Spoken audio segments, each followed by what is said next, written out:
కేంద్ర మంత్రి బండి సంజయ్ కుమారుడు బండి భగీరథకు బెయిల్ వచ్చింది. సహజంగా అయితే పోక్సో కేసులో అరెస్ట్ అయిన తర్వాత 60 రోజుల నుంచి 90 రోజుల వరకు బెయిల్ రావడానికి అవకాశం లేదు. ఈ బండి భగీరథ విషయంలో కూడా బెయిల్ రావడానికి అవకాశం లేదు. కాకపోతే ఇప్పుడు వచ్చింది కేవలం మధ్యంతర బెయిల్, తాత్కాలిక బెయిల్.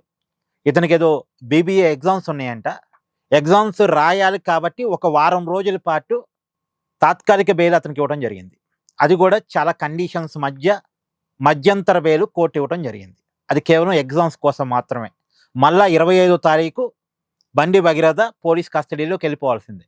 నిజానికి భగీరథ కేసు చాలా వివాదాస్పద కేసు. ఒక మైనర్ అమ్మాయి మీద లైంగిక వేధింపులకి పాల్పడ్డాడు అనేటువంటిది కేసు. అరెస్ట్ అయ్యే సమయంలో కూడా చాలా నాటకీయ పరిణామాలు. అసలు అరెస్ట్ అవుతాడా లేదా, అతని మీద కేసు సరిగా పెట్టారా లేదా, ఎందుకంటే మొదట్లో పెట్టిన సెక్షన్స్ వేరు, తర్వాత ఆల్టర్ చేశారు. మొదట్లో జరిగిన చర్చ ఏంటంటే అసలు తెలంగాణ ప్రభుత్వం రేవంత్ రెడ్డి బండి సంజయ్తో కొలాబరేట్ అయ్యి బండి సంజయ్ కుమారుణ్ణి కాపాడే ప్రయత్నం చేస్తున్నారు అనేటువంటి చర్చ కూడా నడిచింది. సోషల్ మీడియాలో బండి భగీరథ కేసు ఒక వారం 10 రోజుల పాటు ఒక పెద్ద రచ్చ, పాజిటివ్గా కొంతమంది, నెగిటివ్గా కొంతమంది, ఇలా ఒక పెద్ద రచ్చ నడిచింది. బండి భగీరథ అరెస్ట్ అయిన తర్వాత మొత్తానికి ఆ రచ్చ ముగిసింది.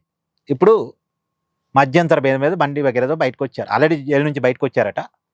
ఈ వారం రోజుల పాటు బయట ఉంటాడు, ఎగ్జామ్స్ రాయాలి, తర్వాత మళ్ళీ జైలుకి వెళ్ళాలి. చదువుకునే సమయంలో, ఎగ్జామ్స్ రాసే సమయంలో ఏంటి పరిస్థితి అసలు పాపం. అందులో బండి సంజయ్ గ్రౌండ్ లెవెల్ నుంచి ఎదిగిన లీడరు. కానీ ఇతను చేసిన పని వల్ల, భగీరథ చేసిన పని వల్ల ఇప్పుడు బండి సంజయ్ కూడా చాలా మచ్చ, అతని పొలిటికల్ కెరీర్ కూడా చాలా మచ్చ. కేవలం భగీరథ చేసిన పనికి ఇప్పుడు బండి సంజయ్ మంత్రి పదవి పోయే అవకాశం ఉంది అనేటువంటి చర్చ కూడా నడుస్తుంది. రాబోయే కేంద్ర మంత్రివర్గ షఫ్లింగ్లో బండి సంజయ్ మంత్రి పదవి తీసేయొచ్చు అనేటువంటి చర్చ కూడా నడుస్తుంది. కానీ ఈ పరిస్థితి రావటం ఒక దురదృష్టకరం. వాళ్ళు చేసుకున్నటువంటి తప్పు, భగీరథ చేసిన పనుల వల్ల ఇవాళ బండి సంజయ్ పొలిటికల్ లైఫ్ కూడా తలకిందులయ్యే పరిస్థితి. జనరల్గా అయితే బండి సంజయ్ని చూసుకొని భగీరథ కూడా నాయకుడిగా తయారు కావాలి, తను కూడా పొలిటికల్ లైఫ్ నిర్మించుకోవాలి.